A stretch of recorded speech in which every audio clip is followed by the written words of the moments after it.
How to avoid hitting animals while driving.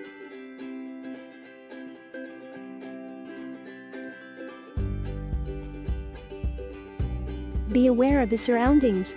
Pay attention to wildlife signs and stay focused on the road.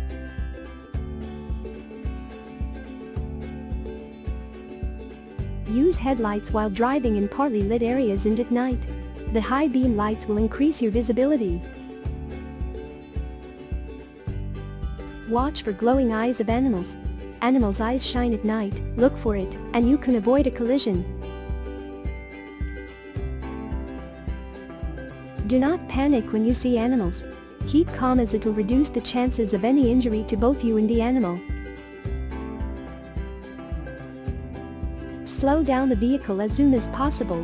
Do not apply brake immediately as it can cause much damage to you. Be alert at dusk and dawn because many are most active during this time of the day.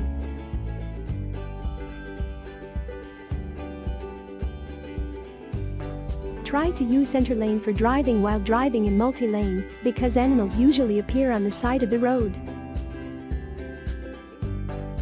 Thank you. For more, visit our site www.carlearner.com.